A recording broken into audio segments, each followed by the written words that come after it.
Good afternoon po mga kababayan ng Sir. This is Jam, the Filipino channel, ang inyo pong lingkod. So today is April 21, 2026. Tayo ngayon ay papunta dyan sa may Cebu Pacific Airline Operation Center. Dito yan sa may wait lang, hindi ko anong mabasa. Barangay 191 Pasay po to.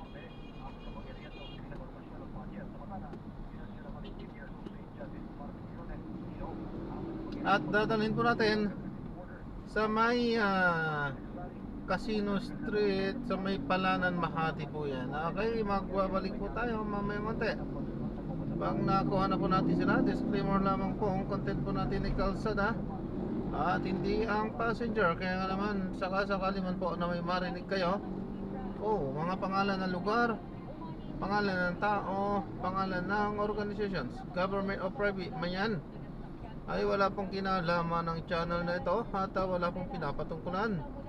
Lahat po na pinag-uusapan dito ay pawang dito lamang po yan sa loob at wala pong pinapatungkulan sa labas. Magbabalik po tayo mamaya konti pag nakuha na po natin sila. Makinig tayo ng mga nagbabagong balita talaga yan habang tayo ay papunta dyan sa ating pick up area. At actually dito na tayo. Ayun, pumutok si ulit, sir. Awan pumutok eh. Pumutok lang. Ha? Gusto mo?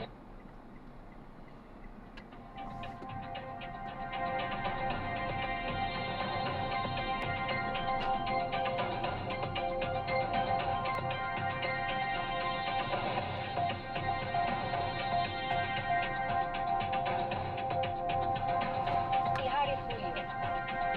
Babalikan po natin ang ulat ni Haris Julio.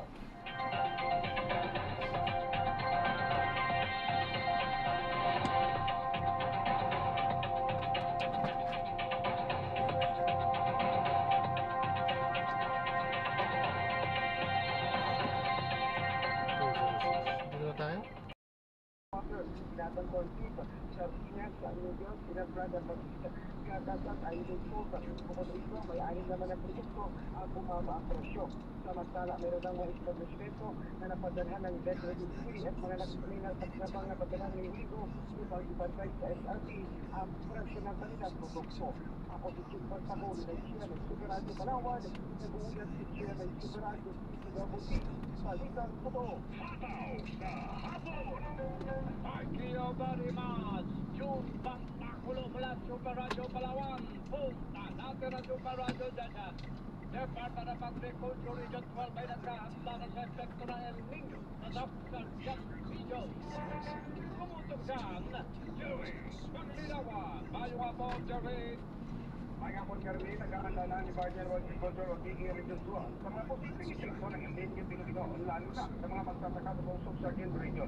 Ayon sa DA-12, Field Office o Field Operation Office, nagsimula na ilang magsasagawa ng mapping para malaman ang mga regular o mga lugar na rinyo na magkangailangan ng agarang tulong, partikular na ang magbibigay ng mga uri ng binhi na kaya mabuhay sa kabila ng matinding init ng panahon. Bukod sa ito karinig, magdaragdag na rin ang ahensya ng mga solar irrigation system kasama na ang pagtuturo sa mga magsasaka ng itig-ibong paraan na paggamit ng tubig mula sa mga irrigation canal.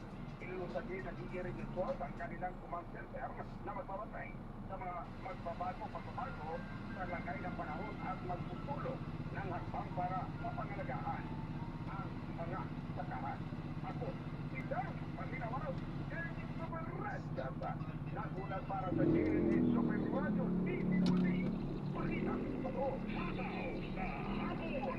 Agad salamat, Joel Paglinawan. Punta natin ang Super Radio Davao. Apat na mga sister sa LTO. Ulan Transportation Office sa Davao City, arestado sa fragment operation ng NBI Davao Region. Balitang pinutong na rin Francis Kimbal ng Super Radio Davao. Maganda mo, Francis. Baleo na hapon karinig, arestado sa Islam Regulation ng National Bureau of Investigation sa Maluyon ang apat sa ginawang sister sa National Transportation Office sa Davao City. Ayon sa informasyon sa NBI Davao Region, arestado ang dalawang lalaki at dalawang spider sa pagkakakumano ng tuhod at mga illegal na transport upang mapadali ang pagproseso ng driver's license sa LTO. Itinaginawan sa isang mga babaeng suspect sa pagkakakumano biktimen dahil nagtatrabaho lang ang mga ito bilang isang decoder sa isang medical clinic. Sa kasalukuyan, nakakasulian na sa isang orisyo na ang mga individual na maharap sa kasong paglabag sa Republic Act 11-2 o Anti-Incest Rescue Act. Ako, si Francisco ng Jimmy Superagamo, nag-ulat sa Jimmy Superagamo ng ikang totoo. Sinusunod ng NBI sino ang nakasot sa loob ng apat na mister. Wala akong mister na walang kasabwat sa loob. Tandaan nga. Punta natin ang sentro ng Kabisaya na Super Radio Cebu.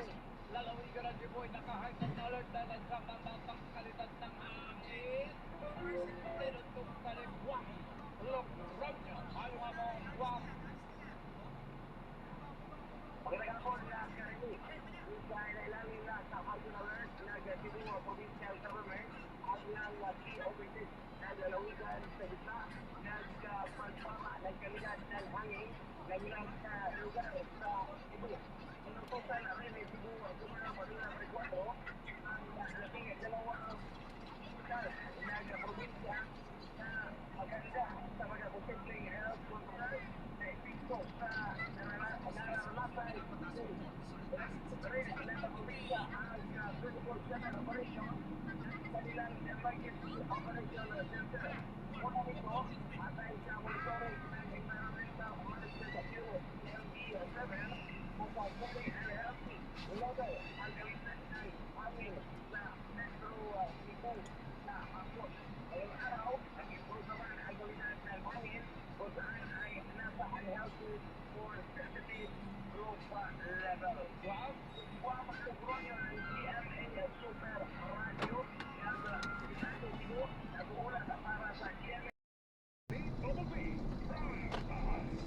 Alas 6 hanggang alas 7 ng umaga. Walang bumbay na pagbabalita at pag-himay sa issue.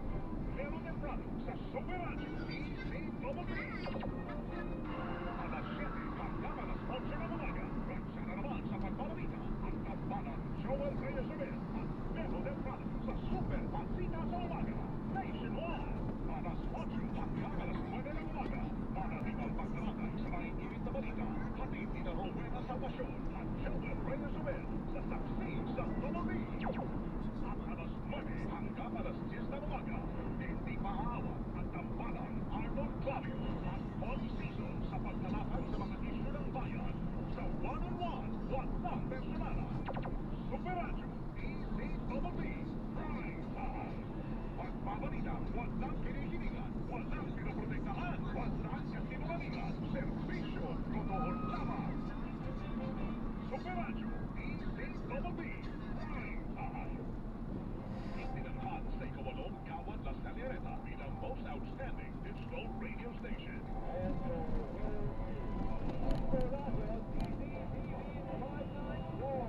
Maraming salamat mga kapuso dahil ang Super Radio DCWB ay number 1 sa inyong puso. Throughout the years of being a broadcast journalist, I stayed true to my principles and stand for the truth. Ako si Cheryl Consil, news anchor and TV host. Mahalaga ang tunay, just like MX3 capsule, tested and proven na may alpha, beta at gamma mangosteen. May seal of quality excellence pa, with proper diet and exercise. MX3 capsule, dito ako bilhin. Mahalaga sa paalala, ang MX3 capsule na hindi gamot at hindi dapat nagpapagamot dahil Una sa Mega Manila ang GMA Radio sa buwan ng Marso ayon sa AGP-Nielsen Media Research. Number 1 sa AM station ang Super Radio DCWB 594 na nakakuha ng 56.3% audience share. Number 1 sa FM station ang Barangay MS 97.1 na nakakuha ng 54.9% audience share. Naman namin ang inig na inyong pagmamahal, mga kapuso at kabarangay.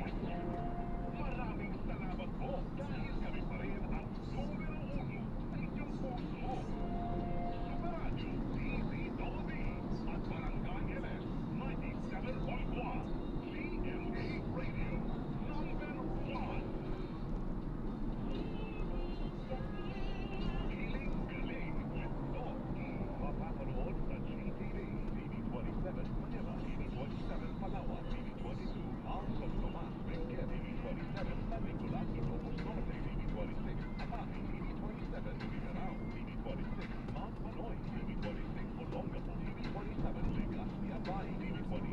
Bulaga, Camarines Sur, TV27, Masbate, TV46, Jose, Occidental, Mapapakinggan din ang Hiling Galing with Doc E sa Mega Manila, Super Radio DZWB at sa Palawan, Super Radio DYSP. Tuwing Sabado, alas 9:30 hanggang alas 10:30 ng umaga, kasama si Doc Edinel Calvado. Pinakamainit at pinakasariwang balita ang yan itapos sa inyo. Ako naman ang inyong kapusong aksunan, Emil Sumates. Ginawaran ng TV Excellence in Radio News Anchoring sa male category sa August Novelist Senior Excellence Awards 2026 ng Lyceum of the Philippines University Cavite. Emil Sumates at Super Balita sa Umaga with Novelist. Maraming salamat mga kapuso. Mga kapuso, maaari nyo nang mapanood at mapakinggan ang Tuwa sa Puso sa aming official YouTube channel at sa Spotify. Hanapin ang Super Radio DZBB sa YouTube at mag-subscribe. Sa Spotify, hanapin ang DZBB Tuwa sa Puso para mapakinggan ang iba't ibang kwento ng buhay sa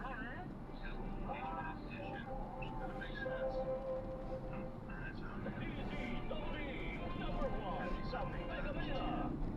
DZWB, Balitang Tama, Balitang Totoo. Hataw sa hapon. Tuloy-tuloy ang atawa ng mga balita tapos Presidential Advisor, Regional Reconciliation and Unity Secretary Carlito Galvez Jr. Kinumpirma ang pagre-retiro ng pahabol ng pasalamat kay Pangulong Marcos. Balitang Sinuka, isa Abantano Malis. Formal ng inanunsyo ni Secretary Carlito Galvez ang kanyang pagre-retiro bilang Presidential Advisor on Peace, Reconciliation and Unity. Sa isang statement, sinabi ni Galvez na epektibo na ang kanyang retirement ngayong Abril at 21 at mababa sa serbisyo publiko matapos ang 46 na taong paglilingkod.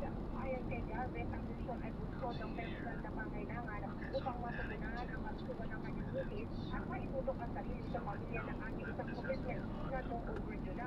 Pinausara ni Galvez sa greatest honor ng kanyang buhay ang naging trabaho sa mga Pilipino dahil matapos sa kanyang paglilingkod bilang ikalimang positibong staff ng Armed Forces of the Philippines o AFP.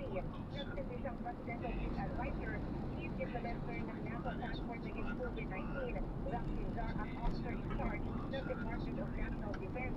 Nagpasalamat si Galvez kay Pangulong Ferdinand Marcos Jr. para sa kanyang tiwala at pagkakataon ng pagkakataon para magservisyo gayon din sa mga bumubuo ng AFP at ng PAPSU. Kumpiyansa naman itong si Galvez sa bagong Presidential Advisor on Peace, Reconciliation and Unity na si dating Congressman at dating CIND Secretary Nelson Sarmiento. Ako si Secretary Malis. Yes, Sarine. Ano yung pangunahing dahilan bakit nag-iyon? Gusto niyang matutukan muna yung kalusugan ng kanyang may bahay at siyempre maitutok yung sarili sa kanyang pamilya. Sabi nga niya, commitment niya yan at saka yung overdue na sinasabi ni Secretary Galvez. Ulit sa'yo, Marine. Thank you very much, Isa Abantano Malis. Ang gobyerno pumalag sa alikasyong fake news at pagkakareto kay dating Congressman Salvico. Sino kayo nagsabi na fake news yun? Sino ba nagsabi fake? Manny Vargas, sa detalye, go! Sa matigas na Department of Peace sa informasyon ito hawak na mga opisyal ng Czech Republic. Sinabihan ng Alcalde, ikinagdarawa pa ni Justice Secretary Presidenta ang mga nagbubuga sa Apostol at Thomas Maliwanag Pinila na masabi lamang ng pinagkitang di pagbabatino sa Europa siya walang karawad o nagkarang paglalabas ng informasyon na ginawa ang Czech Republic o Bustino kung saan dumaan ay informasyon sa Philippine Center for Crime Map. Ngayon, dagdag pagkita na ang makikipag-ugnayan sa gobyerno ng Czech Republic para dito ay patunay na rin na nasa nakulang bansa nga ang dating pagkita. Ang kapalitan nila at natapos ang kanyang pagtungo sa Czech Republic ay agad siyang ma-report sa Bustino. At sa pinagpag, yes, Hermes. Alam ko yung ginawa na yung Rizaldo ko para sa akin. Ang tingin ko dito hindi nakabuti para sa kanya yung kanyang pagtatakbo. Sapagkat ang tanong ng tao bakit kailangan mo magtakbo? Ikaw ba'y may pinagtatakuan? Ikaw ba'y may kasalanang nagawa? Sa yung bansa, nakakita. Dahil kung sumunod na rin, bago pang papalisyon, yung kanyang ari-arian at yung kanyang estado dito sa Pilipinas at dami-apektuhan. Pagiging mababatas at yung kanyang ari-arian na naapektuhan, hindi niya na ipagtanggol. Siguro ngayon ito, may pagkakaroon sa kung sakali na may pagtanggol ang kanyang sarili. Ay, papabaw ka rin sa mga dyan. Ayun natin, ano mga susunod na mangyayari. Ako si Barry Morgan ng GMA Super Radio, DWB. Pakita mo. Para sa akin, man, iba yung pagsigil ng iba. Pero para sa akin, kaya ikaw congressman king. Darap ng buhay mo rito. Pumatos mo rito. Ang laki ng sweldo mo rito. Ikaw ay inirespeto. Hindi nga lang sa mandat. Oh, pagkatapos bigla kang lalabas ng bansa at as kulay ayaw. May mga aligasyon na matupit. Laban sa kanya. Ang ibig bang sabihin, yung aligasyon ay binabato sa kanya ay tama. Anong kinatatak at anong iniiwasan mo sa pagtigil sa bansa mong maraming tanong na nakakapag-usap. Kaya para sa akin, ang kanyang ginawa ay pinakabuti para sa kanya. Nakasama. But anyway, hindi naman ang gumawa. Siya rin. Presidential Communication Office. Undersecretary Ken Castro, sinopla ang paratang ni Antonio Roque na hindi totoo ang pagka-aresto kay dating Congressman Salvi. Malitang pinutong ka naman ni Isa Abang Mario Malis. Bakit natin paniniwalaan ang isang fake news peddler? Ito ang takas ng inihayag ni Presidential Communications Office Undersecretary at Parang Press Officer Claire Castro laban kay Atty. Mario Malis sabi hindi totoo ang pagkaka-aresto kay dating Congressman Salvi. Sa kanyang press briefing, sinabi ni Castro na nagsalita na si Pangulong Ferdinand Marcos Jr. tungkol sa sitwasyon nito ngayon din si Just Secretary Frederick Vida. Kaya kanya hindi dapat paniwalaan si Roque na as always ay nagpapakalat ng fake news. Niliyaw naman ni Castro ng Secretary Vida na ang magsasalita patungkol sa update ay dating Congressman ko na natatangkol sa flood control scandal. Nang matanong naman po bakit hindi naglalabas ng litrato man lamang ni Nico kaugnay na pagkakahuli sa kanya, ang sinabi ni Castro may ibang bansa kasi na-involve at naging masingat dito ang gobyerno ng Pilipinas. Sabi ko nga kanina, Isa, eh hindi makakatulong kay Salvi kung ginagawa niya sa pagtatak. Di ba? Ganun lang nga pa rin eh. Oh, Kasi dahil, kung meron talaga siyang nalalaman sa flood control scandal na ito, di ba sa itatap ang sa Pilipinas, di ba? ay isa sa pinakamalaking binibigyan ng kasalanan na siya, di ba? Siya tinuturo. Pagkatapos pagpuntak no, ay doon siya Ingat po, nervous po. Ang hanggang ngayon, hindi pa bumabalik ang kasama. Ito na nga, ang tanong ito, ano ang pinagtatakuan at kinatatakuan? Naalala ko kanina meron siyang inilabas na statement. Isa sa mga rason kung bakit ayaw niyang bumalik sa Pilipinas, meron daw pansak sa buhay niya at nangangambasa sa kaligtasan ng kanyang pamilya. May banta, bakit ayaw niyang kasayuan at kung anong banta na yun? Yeah. Karapatan na yun, karapatang malaman ng tao. Ayan, so na-drop na natin sila. Maraming salamat po sa panonood. Hanggang sa muli po, ingat at God bless. Paalam po muna pansamantala. Kaya ay gagawa na ng ibang video sa ating susunod na misyon. Paalam po muna pansamantala. This is Jam, the Filipino channel, ang inyo pong lingkod. Paalam po.